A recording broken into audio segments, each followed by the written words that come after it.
కళకు మారుపేరు ఊహలు. ఊహలు ఓడలైతేనే సృజన రెక్కలు విప్పుతుంది. నా మనమంతా గగనం, నా గమనమంతా ఖగనం. సృజన గట్టున వేసిన వలకి ఎప్పటికో పడుతుందొక కవితా మేనం. ఆగుతుంది సందోహాల యానం. ఈ పలుకులు శ్రీ మాకిరెడ్డి సూర్యభాస్కర్ గారి కలం నుండి జాలువారిన అక్షర పంతు. అక్షర లక్షలు చేసే సృజన వాక్యాలను వెలువరించే కవులకు మనం ఇవ్వగలిగిందేమున్నది? చేతుల నిండా చప్పట్లు, నోటి నిండా ప్రశంసలు తప్ప. నేడు ఈ చల్లని సాయంకాలం మీ అందరి సమక్షంలో జరుపుకోబోతున్న శ్రీ మాకినేడి షష్ఠబ్ది వేడుకల్లో భాగంగా పంచమ సభా శృంఖలానికి స్వాగతం పలుకుతున్నాను.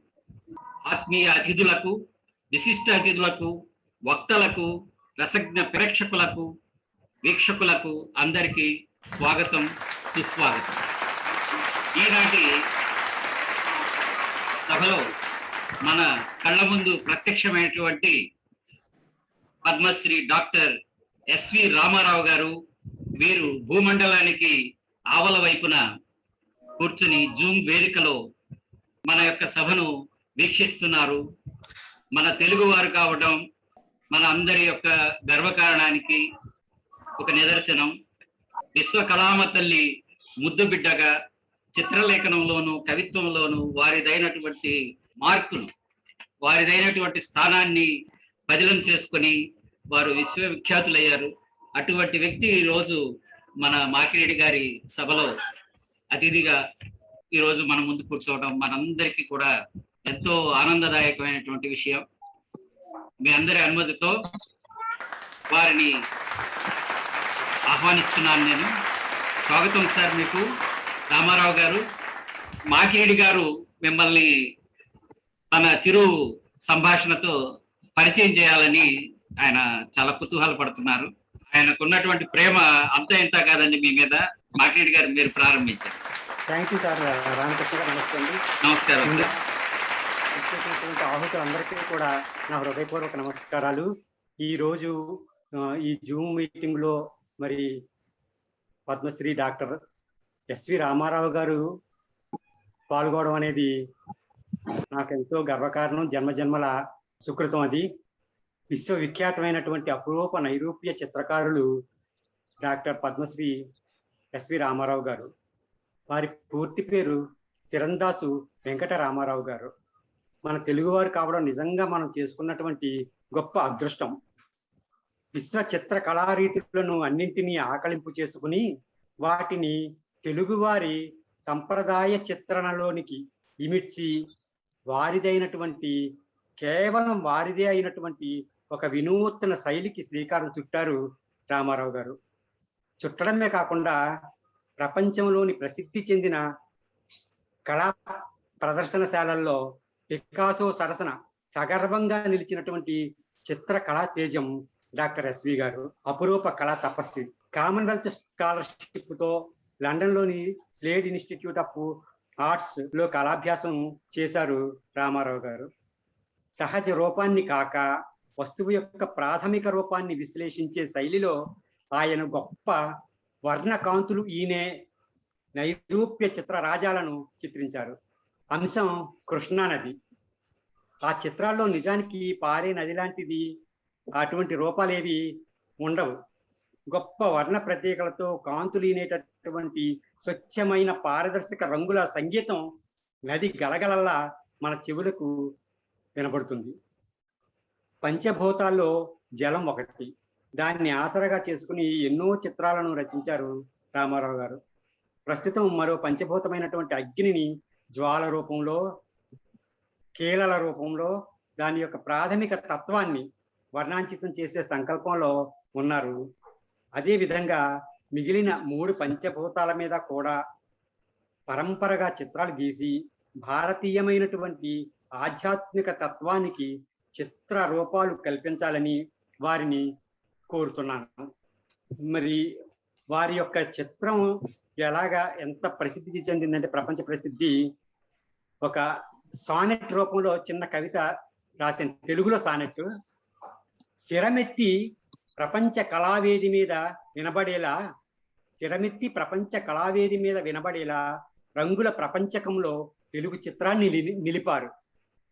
డావించి పికాసోల సరసన సగర్వంగా బలి సువ్యక్తమనగ చేసిరి తెలుగు కళాదీప్తుల సౌరు.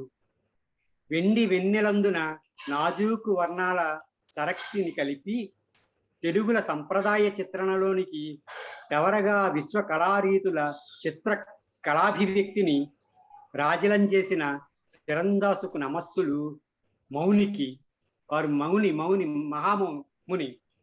మాధవ పెద్ది సినీ కళా దర్శకత్వపు సహాయము, రాయ్ చౌదరి శిష్యరికమును కట్టబెట్టే అదృష్టముగా ఉదయించే భిన్నమైన చిత్రకళాభి సంవిధానము, ఘాటమాయే వర్ణ నైరూప్యము శ్రవ్య సంగీతముగా దిక్కులంజేరే రామరాయని స్వచ్ఛ కీర్తుల తార కిమ్మనకను మీటెను కళామ తల్లియును తన సితార. కిమ్మనకును మీటెను కళామ తల్లియును తన సితార. రామారావు గారు, మీకు మరీ ధన్యవాదాలు ఈ సదస్సులో పాల్గొంటున్నందుకు. పాదాభివందనాలు.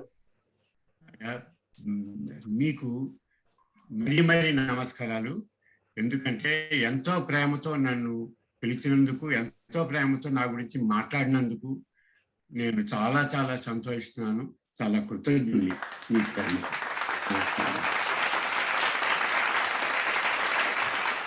రామారావు గారు, మీ యొక్క ఆశీర్వచనం మాకేడు గారికి మీ పలుకుల్లో ఇవ్వవలసిందిగా కోరుతున్నాం సార్. ఈ సభలో పాల్గొంటున్నటువంటి మహామహులు డాక్టర్ తరిపట్ల సత్యనారాయణ గారికి, డాక్టర్ అమ్మెన శ్రీనివాసరాజు గారికి, శ్రీ అవధానుల మణిబాబు గారికి, శ్రీ బీరా శ్రీనివాస్ గారికి, సిహెచ్టి శివజ్యోతి గారికి, శ్రీనివాసరాజు అమ్మి గారికి, మునిబాబు గారికి, రామకృష్ణ శ్రీ వాత్సవ గారికి, శ్రీ గౌరీనాయుడు కోరిపోల్ గారికి, మరి ఇతరులందరికీ నా నమస్కారములు. ఈ మహాసభకు నా నమస్కారములు.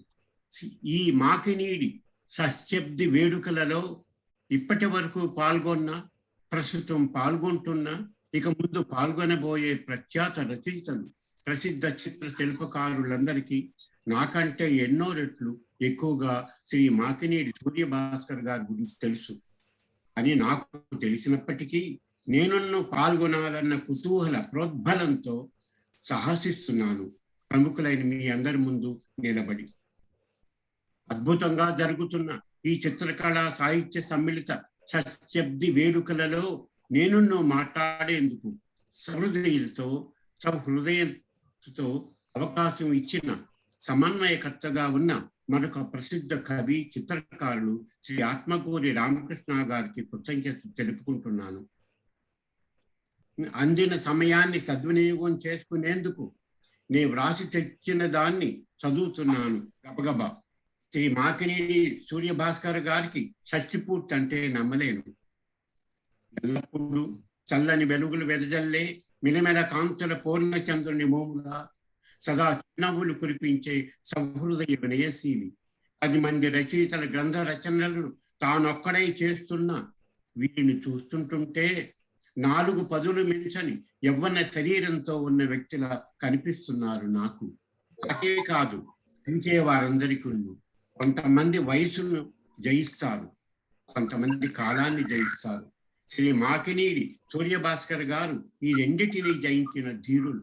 నిరంతర కృషితో వివిధ సాహిత్య ప్రక్రియలలో దేనిని నిర్దాక్షిణ్యం చేయక న్యాయం చేయగల పాండిత్య ప్రతిభతో, చిత్రకళ నైపుణ్యంతో, పరిశోధన పరిజ్ఞానంతో వీరు వ్రాసిన ఇప్పటికే 80 పైచిలుకు గ్రంథాలుగా వెలుగు చూసి తెలుగు ప్రజలను అలరించినాయి, మంత్రముగ్ధులను చేశాయి. ఇంకా ఎన్నో రాబోతున్నాయి. నిరుటాకాశంలో ధ్రువతారలా సదా మెరుస్తూ వీరి రచనలు వీరిని గురించి చెప్తూ కలకాలం నిలుస్తాయని నేను భావించడంలో అతిశయోక్తి లేదు. వీరు చిత్రించిన గాంధీ గారి చిత్రం శ్లాఘనీయం. వీరు వ్రాసి తెలుగు వారికి అందించిన రామారావు నుంచి రామారావు దాకా అన్న తెలుగు చిత్రకారులపై వ్రాసిన సమగ్ర గ్రంథము లాంటిది ఇంతవరకు తెలుగు రాష్ట్రాలలో ఎవరూ వ్రాయ సాహసించలేదు. అందుకుగాను చిత్రకారులందరం వీరికి హర్షధ్వనులతో సంతోషాన్ని వెలిబుచ్చుతున్నాం. నేనిప్పుడు మాట్లాడుతుంటుంటే వింటున్న మీరందరూ ఊహించండి ఒక్కసారిగా, తెలుగు చిత్రకారులపై వ్రాసిన ఈ పుస్తకం కవరుపై ఉన్న టైటిల్లోని ఆ రెండో రామారావు దాకా అన్న అతను నేనేనని చెప్పుకొని అందరికీ నాకై నేనుగా ఎంతగా మురిసిపోతున్నానో మీరందరూ ఊహించగలరా? ఓ మాకినీడి సూర్యభాస్కర్ మిత్రమా, నాతోటి చిత్రకారుడా, నాతోటి రచయిత, నన్ను రామారావు దాకా చేసినందుకు అందుకో ఇవే నా కృతజ్ఞతాభివందనములు. అనితర సాధ్యం కానిది సాధించటమే ఏ మహా గొప్ప వ్యక్తి అయినా చేసేది. అందుకే మనందరం శ్లాఘిస్తున్నాము శ్రీ మాకినీడి సూర్యభాస్కర్ గారిని. మహామహోన్నత వ్యక్తిగా శ్రీ మాకినీడి సూర్యభాస్కర్ గారు పుణ్య దంపతులైన వారి తల్లిదండ్రుల నోముల పంట. శ్రీ మాకినీడి సూర్యభాస్కర్ గారికి వీరి అర్ధాంగి తోడు నీడైన కల్పవృక్షం. నేను భగవంతుడని వేడుకుంటున్నాను శ్రీ మాకినీడి సూర్యభాస్కర్ గారికి మరిన్ని వసంతపూరిత శక్తిపూర్తులు ఇవ్వాలని, మరెన్నెన్నో ఉత్తమ గ్రంథాలను రాసేందుకు అవసరమైన ఆయురారోగ్య ఐశ్వర్యాలను ప్రసాదించాలి అని శ్రీ మాకినీడి సూర్యభాస్కర్ గారికి మరొకసారిగా వారి షష్ఠపూర్తి సందర్భంగా నా శుభాకాంక్షలు అందిస్తున్నాను. సెలవు. నమస్కారం సార్, ధన్యవాదాలు మీకు. చాలా సంతోషం సార్, చక్కటి ఆశీర్వచనాన్ని ప్రశంసని అన్ని మాకినీడి గారికి పుష్కలంగా అందించారు మీరు. ఇప్పుడు మాకినీడి గారు తన స్పందన తెలియజేస్తారు. ఎస్వి రామారావు గారు ఈ సభలో పాల్గొనడం అనేది అసలు నమ్మలేనటువంటి విషయం. ఆయన పాల్గొని దాన్ని నమ్మేలాగా చేశారు. మరి ఆయనకి ఎటువంటి కృతజ్ఞతలు చెప్పుకున్నా కూడా చాలా తక్కువ. కానీ కృతజ్ఞతలు తప్ప వేరే చెప్పుకోలేనటువంటి పరిస్థితి మనది. మరి ఆయన మాటలు కొన్ని వినబడ్డాయి, కొన్ని నాకు సరిగ్గా వినబడలేదు కనుక నేను మరి పూర్తిగా నేను చెప్పలేకపోతున్నాను. కానీ మరి నా రచనలకు నిలిచేవిగా ఉంటాయి అని ఆయన అన్నారు. చాలా చాలా ఆనందం కలిగింది. అలాగే రామారావు నుంచి రామారావు దాకా అనే పుస్తకం గురించి ఆయన 2 మాటలు మాట్లాడారంటే అది నిజంగా 100 సర్టిఫికెట్ల పెట్టుగా నేను భావిస్తున్నాను. అంతకంటే ఇంకేం కావాలి సార్? ఈ జన్మకి కావాల్సింది ఇంకా అంతకంటే ఏమీ లేదండి. రామారావు గారు చాలా చాలా కృతజ్ఞతాభివందనాలు సార్. మీకు చాలా చాలా పాదాభివందనాలండి. ఈ సందర్భంగా ఒక మాట చెప్పాలి. మీరు రాసినటువంటి రామారావు నుంచి రామారావుకు అన్న పుస్తకంలోను నా మీద రాసిన దాన్ని అతి త్వరలో వస్తున్నటువంటి ఒక పెద్ద నా యొక్క రచన గ్రంథంలో ముద్రించుకునేందుకు అవకాశం మీరు ఇచ్చారు. అది ముద్రించబడుతుంది మీరు రాసినటువంటి ఈ ఆర్టికల్ అందుట్లో. సార్ నేను అవకాశం ఇవ్వడం కాదు సార్, మీరు నాకు కిరీటం పెట్టారు. మీరే నాకు కిరీటం పెట్టారు సార్.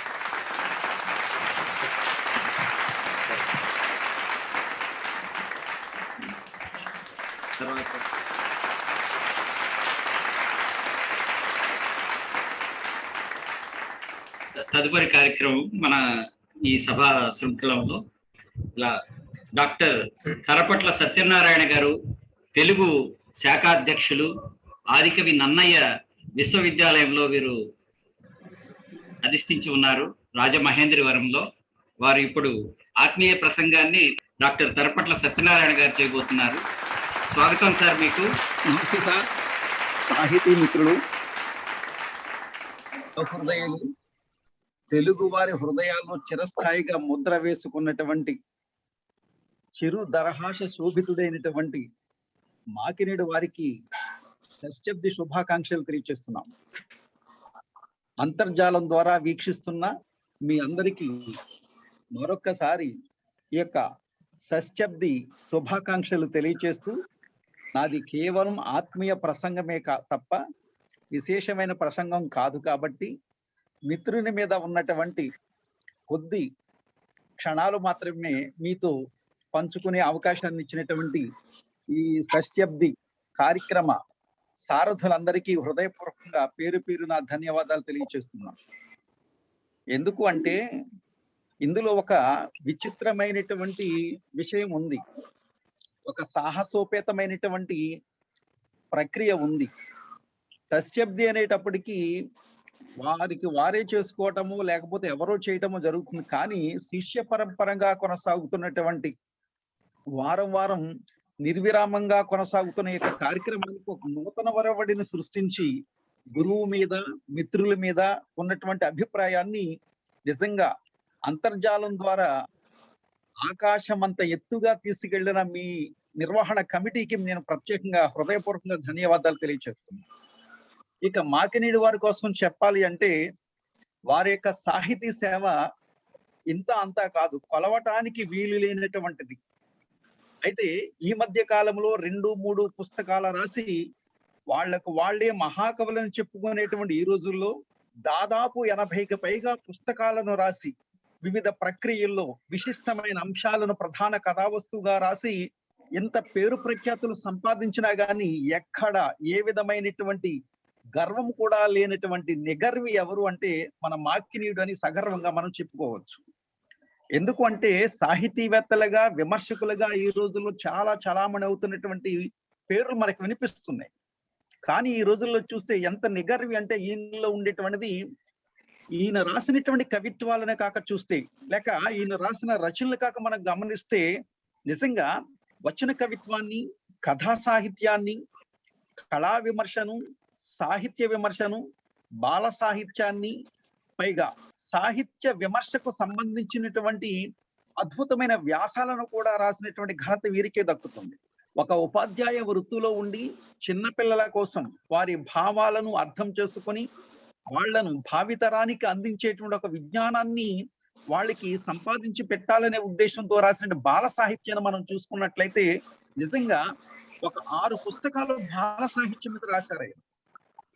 అంటే పిల్లల యొక్క మనోవికాసాన్ని, విజ్ఞానాన్ని, రేపటి తరానికి ఆదర్శంగా ఎట్లా ఉండాలి, వారి యొక్క శీలం గాని వారి యొక్క మనోభావాలు గాని ఏ విధంగా ఉండాలి అనేది జ్యోతి అంటే 1996లో వచ్చినటువంటి మొట్టమొదటి బాల సాహిత్య రచన అది వారిదిగా మనం చెప్పాలి. అదే విధంగా పిల్లల్లో దేశభక్తిని రగిలించడానికి దేశభక్తి గేయాలు అది 1997లో స్వర్ణ భారతి అనే పేరుతో అద్భుతమైనటువంటి బాల సాహిత్యాన్ని మనకు అందించారు.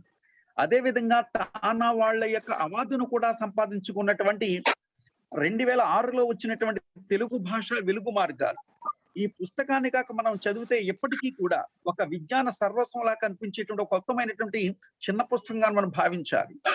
తర్వాత 2008లో వెన్నెల, అదే విధంగా 2009లో బాల్యము ఒక పాట అనేటువంటివి. ఈ గ్రంథాలను కాక మనం చదివినట్లయితే వారికి విద్య మీద, పిల్లల మీద ఎంత ప్రేమ ఉందో, దేశానికి ఎటువంటి యువతరాన్ని అందించాలి అనేటువంటి మంచి సదుద్దేశంతో రాసినటువంటి ఇట్లాంటి రచన ఈయన చేయటం నిజంగా మనం ఒక విధంగా మన జిల్లాకు సంబంధించినటువంటి వాళ్ళకి నేను చాలా గర్వపడుతున్నా. ఇక తర్వాత కవిత్వ విషయానికి వస్తే ఈయన కవిత్వం చాలా విలక్షణంగా ఉంటుంది. కొంతమంది కవిత్వానికి శీర్షికలు పెడుతూ ఉంటుంటారు, ఆ శీర్షికలను బట్టి మనం కవిత్వం ఏంటి అని చెప్పొచ్చు. కానీ మాకినీడి గారి యొక్క కవిత్వాన్ని చూస్తే 1997లో వచ్చిన సుమ కవితాంజలి అనేటువంటిది చూస్తే అది తిరుమల తిరుపతి దేవస్థానం ద్వారా ముద్రించబడింది. ఎందుకు అంటే కవిత్వం సమాజహితం కావాలి, సామాజిక వస్తువే కవితా వస్తువు కావాలి. సమాజంలో ఉన్నటువంటి అనేకమైనటువంటి జీవిత గాథల్ని యథార్థంగా ప్రతిఫలించేటట్టుగా చేసేటువంటి ఒక దృశ్య కావ్యంగా మార్చినటువంటి ఉత్తమమైనటువంటి కవితా సుమాంజలి కూడా మనం చెప్పుకోవచ్చు. ఇక ప్రకృతి గీసిన వికృతి చిత్రం చూస్తే నిజంగా ప్రకృతిని మనం ఒక్కసారి ఒక పల్లెను, పల్లె వాతావరణాన్ని, నాగరికతను స్పృశించినట్టుగా మనం భావించవచ్చు. ఇట్లా ఆయన రాసినటువంటి ప్రతి కవిత్వం కూడా, ప్రతి వచన కవిత్వం కూడా ఒక విలక్షణమైంది. అంటే సామాజిక చైతన్యం లేకుండా కవిత్వం అనేది ఉండదు. కవి అయినటువంటి వాడు సమాజాన్ని జాగృతం చేయాలి, చైతన్యవంతం చేయాలి, తన రచన ద్వారా సమాజానికి ఏదో ఒక సందేశాన్ని అందించాలి. అట్లాంటి ఉన్నతమైన సందేశాన్ని అందిస్తూ 9 కవితా సంకలనాలు తీసుకొచ్చారు. అంటే వచన కవిత్వం మీద కూడా ఎంత అద్భుతమైనటువంటి ప్రతిభ సంపత్తి ఉందో దీన్ని బట్టి మనం తెలుసుకోవచ్చు. అదే విధంగా ఈ మధ్య మనకు వస్తుంది ఏంటంటే ట్రావెలర్ లిటరేచర్ అని ఒకటి వస్తుంది. అంటే యాత్రా సాహిత్యం అంటున్నాం. మన నాయని కృష్ణకుమారి గారి దగ్గరికి వెళ్తే నీలగిరి సాహిత్యాన్ని చూడవచ్చు.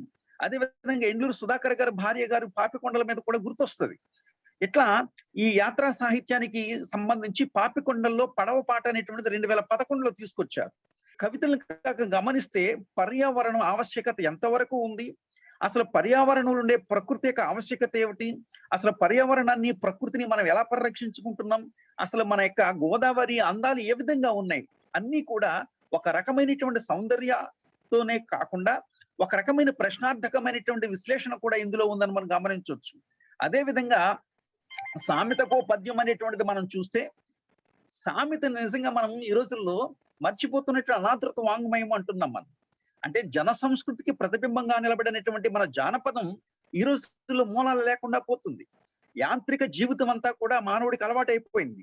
అసలు యంత్రాలతోనే మనిషి పనిచేస్తున్నాడు. ఇట్లాంటి మనిషే యంత్రం అయిపోయినప్పుడు ఇంక యంత్రాలే తప్ప మనిషి ఉత్తమమైనటువంటి ప్రాకృతి సిద్ధమైనటువంటి వాతావరణంలో ఆ యొక్క జీవితాన్ని మనం చూసే అవకాశం కూడా లేదు. కానీ సామెతలు ఉన్నాయి, జాతీయాలు ఉన్నాయి. ఇవన్నీ కూడా తరతరాల వారసత్వ సంపదకు ప్రతీకగా నిలబడినటువంటి మన అచ్చమైన తెలుగు సాహిత్యానికి ప్రధానమైన మూలరాళ్ళుగా మనం భావించవచ్చు. అటువంటి ఉత్తమమైనటువంటి సామెతలను తీసుకుని సామెతకో పద్యం కొత్త ప్రక్రియ. మాకినీడు వారు ఏదైనా సరే ఆలోచించేది మెదడుతో ఆలోచించడం. ఆయన సామాజిక చైతన్యవంతమైనటువంటి హృదయంతో మాత్రమే ఆలోచిస్తారని ఈ రచనను బట్టి మనం తెలుసుకోవచ్చు. అంటే కాగితం కలం రెండు ఉంటే కవిత్వం రాదు. మానసికమైన సంఘర్షణ వల్ల కూడా కవిత్వం వస్తుంది. కానీ సామాజికమైనటువంటి సాహిత్య నేపథ్యాన్ని కాక గమనిస్తే ఉత్తమమైన కవిత్వం అంటే ఏంటి అంటే వీటిని బట్టి మనం తెలుసుకోవాల్సిన అవసరం ఉంది. అదే విధంగా హైకు కవిత్వం ఒకటి ఉంది మనకి. ఈ మధ్య కాలంలో చాలా రకాల ప్రక్రియలు మనకు వస్తున్నాయి. అంటే టంకాలని, నానీలని, రెక్కలని, మినుగురులని రకరకాలుగా వస్తున్నాయి. కానీ హైకు అనేటువంటి కవితా సంపుటను తీసుకొచ్చినటువంటి ఉత్తమమైన కవిత్వంలో కూడా కొత్త ప్రయోగం కూడా చేశారు. హైకు చిత్రాలు అనేటువంటివి. అంటే చిత్రాలను చూసి హైకులు రాయటం అనేటువంటి ఒక కొత్త ప్రక్రియ ఇది. నిజంగా మనకి బొమ్మల కవిత్వం అని చెప్తున్నాం ఈ రోజుల్లో. అంటే మాకినీటి వారి యొక్క ప్రత్యేకమైన లక్షణం ఏదంటే పిల్లల యొక్క మనస్సు నుంచి ఎక్కడికి చెదిరిపోలేదు.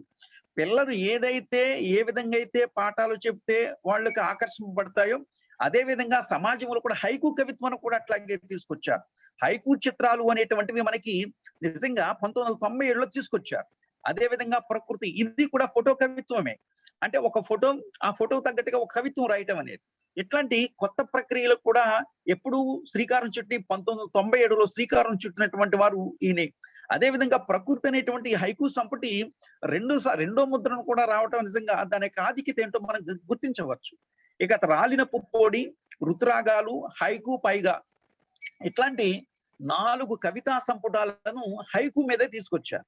ఇట్లాంటి సాహితీవేత్త నిజంగా నిగర్విగా ఉండటం అనేది, అసలు ఆయన కదిపితే సాహిత్యం వస్తుంది. కొంతమంది కదపకుండానే సాహిత్యం చెప్తూ ఉంటుంటారు. ఈయన సాహిత్యంలో ఒక సృజనాత్మక శక్తితో పాటు సహజమైన శైలి కూడా ఉందని చెప్పుకోవచ్చు. ఇక తర్వాత మనకి వీరు రాసినటువంటి కథా రచయితగా కూడా వీరు మంచి స్థానాన్ని సంపాదించుకోగలరు. అంత సౌందర్యం అనేటువంటి కథా సంపుటను కూడా తీసుకొచ్చారు. ఇక సాహిత్య విమర్శ, కళా విమర్శ, ఈ రెండింటి కోసం కొంచెం మనం విశ్లేషించవలసిన అవసరం ఉంది. అంటే కళా సాహితీ తోరణం ఇది తెలుగు. అదే విధంగా నాణేలు, 4 వ్యాసాలు, కలం, కులం ఇట్లాంటివన్నీ కూడా ఒక నూతన దృక్పథంతో ఒక కవిత్వాన్ని విశ్లేషిస్తూ ఈ కవిత్వం ఈ సమాజానికి ఎంతవరకు అవసరం అనేటువంటి ఒక విమర్శ దృక్పథంతో నూతన వరవడికి శ్రీకారం చుట్టినటువంటి ఘనత మన మాకినీడి వారికే దక్కుతుంది. నిజంగా ఈ రోజుల్లో విమర్శ అనేటప్పుడు ఎట్లా ఉంది అంటే ఈ రోజుల్లో అన్ని కూడా సద్ది విమర్శ గ్రంథాలు లేవు. ఈ రోజుల్లో విమర్శిస్తే చాలా వరకు గ్రంథాలు ఎలా ఉంటాయి, నీటిలో తేలిపోయే గ్రంథాలు. ఈ రోజుల్లో బరువైనటువంటి గ్రంథాలు వస్తున్నాయి కానీ అసలైనటువంటి సామాజిక చైతన్యాన్ని, సామాజిక స్పృహను కలిగించేటువంటి రచనలు కూడా ఏమి రావట్లేదనే చెప్పాలి. ఈ మధ్య కాలంలో వేలం వెర్రింగా వస్తున్న ప్రతివాడు కవిగానే చలామణి అవుతున్నాడు. ప్రతిదీ కవిత్వంగానే భావిస్తున్నాం. ఆన్లైన్ లో కవిత్వాలు చూస్తుంటే ఉత్తరాల కవిత్వాలు కనిపిస్తున్నాయి మనకి. ఏ ఒక్క కవిత్వంలో కూడా ఒక రకమైన శక్తి లేకుండా పోయింది. పదాల గారడీ కనిపిస్తున్నాయి, పదాల గాంభీర్యం కనిపిస్తుంది, కేవలం మనం చదువుకునే వచనమే కనిపిస్తుంది. కానీ సమాజానికి హితాన్ని బోధించేవి, సమాజాన్ని తట్టి లేపేవి, సామాజిక స్పృహను కలిగించేటువంటివి, విషాదకరమైన దృశ్యాలు, అదే విధంగా ఆలోచనాత్మకమైన విషయాలు, చింతనాత్మకమైన విషయాలు కూడా ఏ కవి కూడా స్వీకరించటం లేదు. ఈ రోజుల్లో ఇట్లాంటి కవిత్వాలన్నీ కూడా ఏమైపోయాయంటే మనకి చాలా వరకు కూడా పుంకాలుగా మనకి వచ్చినట్టు కవిత్వాలు మనకు కనిపిస్తున్నాయి. ఇటువంటి తరుణంలో ఉత్తమమైన కవిత్వాన్ని అందించడమే ప్రధాన ఉద్దేశంగా భావించి, అందుకే సాహిత్యం అంటే మనకి ఒక ఆర్యోక్తి ఉంది, హితేన సహితస్య భావః సాహిత్యం అని మనం చెప్పుకుంటూ ఉంటుంటాం. మనం ఏదైనా సమాజానికి హితాన్ని కాక అందిస్తేనే అది అసలైన సాహిత్యం అవుతుంది. ఈ రోజుల్లో స్ఖలన సాహిత్యాలే తప్ప జ్వలన సాహిత్యాలు ఎక్కడా కూడా మనకు కనపడటం లేదు. ఏ కవి అయినా సరే హడావుడిగా కవిత్వాలు రాస్తున్నారు, హడావుడిగా 3 మాటలు చెప్తున్నారు, దానికి మళ్ళీ కొన్ని బహుమతులు, దానికి మళ్ళీ కొన్ని ప్రశంసలు, దానికి మళ్ళీ కొన్ని ప్రశంసా పత్రాలు. ఆ ప్రశంసా పత్రాల్లో నిర్వాహకుల ఫోటోలే తప్ప రాసిన వాడి ఫోటో కూడా కనపడలేని దౌర్భాగ్యమైన పరిస్థితి ఈ రోజుల్లో ఉంది. ఎందుకు అంటే కవిత్వాలు ఈ రోజుల్లో ఎంత చౌకబారైపోయిందంటే ప్రతి వాడు కవిగానే చలామణైపోతున్నాడు. ప్రతి వాడు ఒక విమర్శకుడిగానే అంటున్నాడు. అసలు విమర్శ అంటే ఏమిటి, కవిత్వం అంటే ఏమిటి, సాహిత్యం అంటే ఏమిటి, సాహితీవేత్త అంటే ఎవరు? ఒక్కసారి మనం ఆలోచిస్తే ఇటువంటి మాకినీడు రచనలు కాక చదువుకోగలిగితే కొంతవరకు మంచి నాలెడ్జ్ వస్తుంది. ఎందుకంటే కవి అయినటువంటి వాడు పదాల గాంభీర్యం కాదు కావలసింది, పదాల పొందిక కాదు కావలసింది, అర్థంతో కూడినటువంటి సామాజికమైన వస్తువును మాత్రమే స్వీకరించగలగాలి, సమాజాన్ని తట్టి లేపేదిగా మాత్రమే ఉండాలి. నీ యొక్క ఆడంబరాల కవిత్వాలు మనకు అవసరం లేదు, కేవలం బహుమతి కవిత్వాలు అవసరం లేదు. కానీ ఈయన రచనలు కాక మనం చదివినట్లయితే కళా విమర్శ గాని, అంటే ఒక దామర్ల రామారావుని మనం గుర్తించుకోవాలి.